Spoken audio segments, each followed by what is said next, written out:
Hi Saline, I'm Kayla Sellers. And I'm Paxton Brown. This week, we dig into empty bowls and get some tips for the perfect Valentine's date. All this and much more on another episode of SHS Today.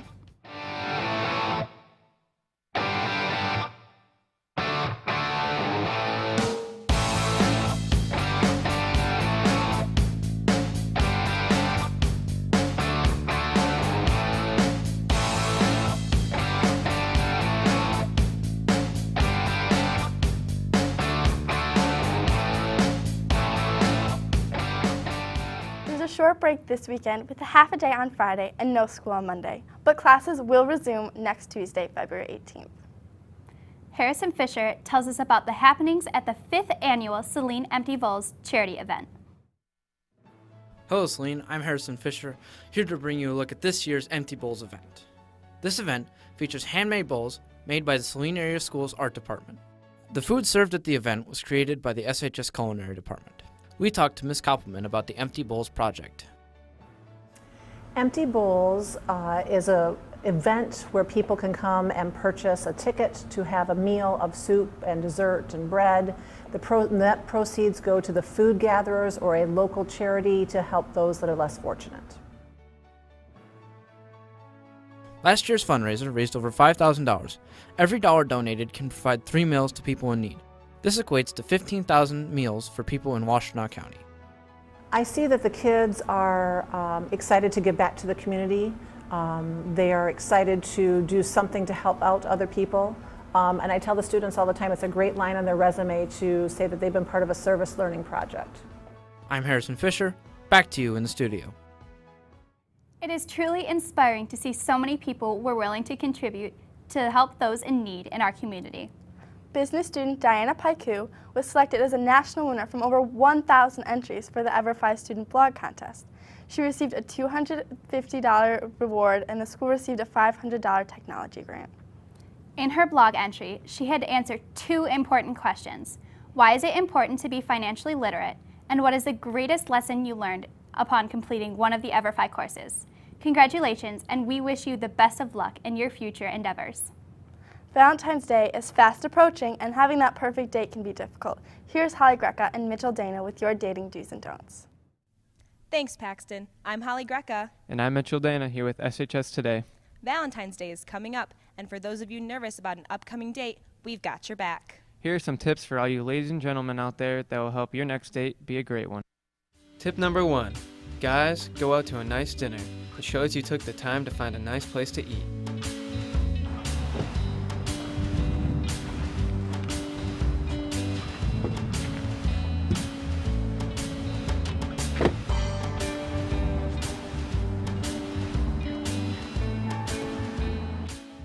Tip number 2. Guys, have good hygiene. It's repulsive not to.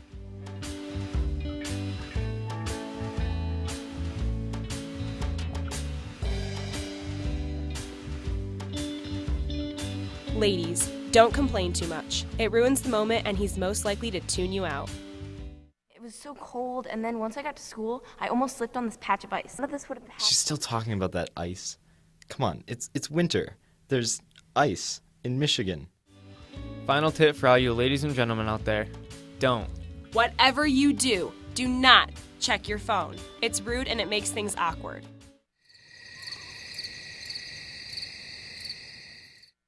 We hope you found these tips helpful, and no matter what you're doing, we hope you have a safe and wonderful Valentine's Day. I'm Mitchell Dana here with Holly Greca. Back to you in the studio. Thanks guys for those useful tips. Also, thanks a bunch to the couples that helped us. Christian Mundorf, Abby Dester, Brett Braun, and Carson Bonifer. Matchmaker results are still available at lunch until tomorrow. The results are $2 and support the freshman class.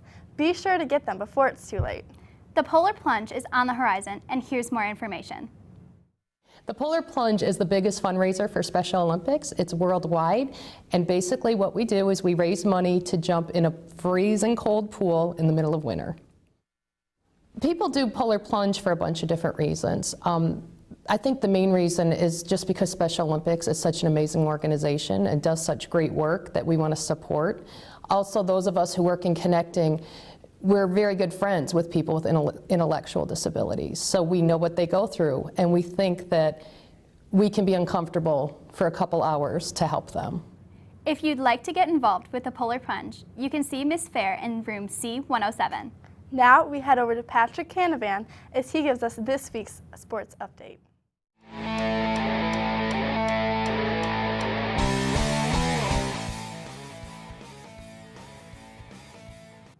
Hey Saline, I'm Patrick Canavan with this week's edition of SHS Sports. Last Saturday, the competitive cheer team had the Lincoln Park Invite. The team ended up placing 4th overall. Great job, ladies.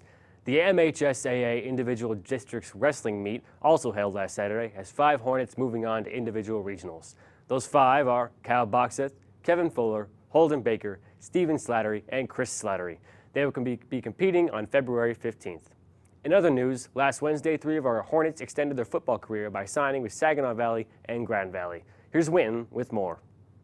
I'm standing here in the athletic wing, where 3 Saline football players have just signed their national letters of intent to play football at a college level.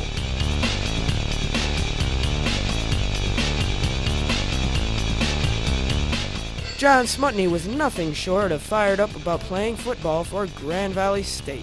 Grand Valley State, just wonderful academics, just their engineering department's just phenomenal.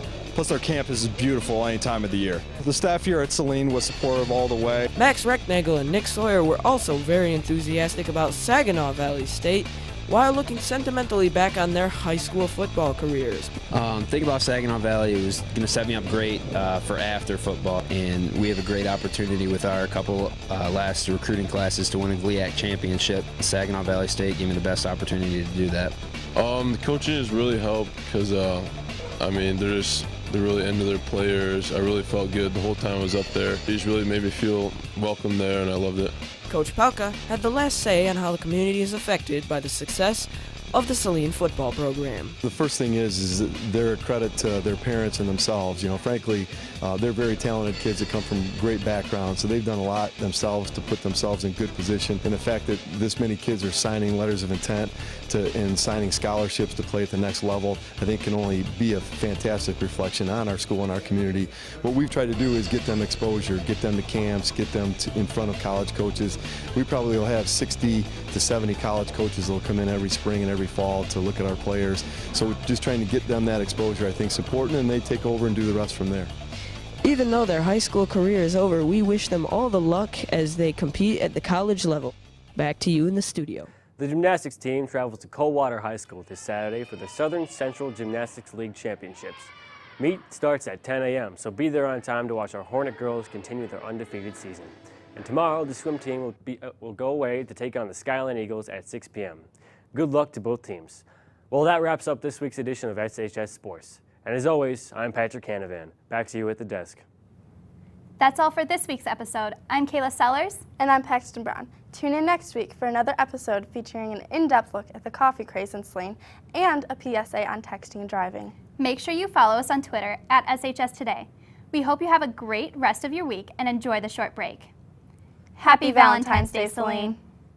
As long as you love me, as long as you care, as long as you love me, as long as you care,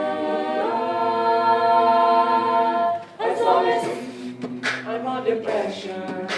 7 billion people in the world trying to fit in. Keep it together, a smile on your face.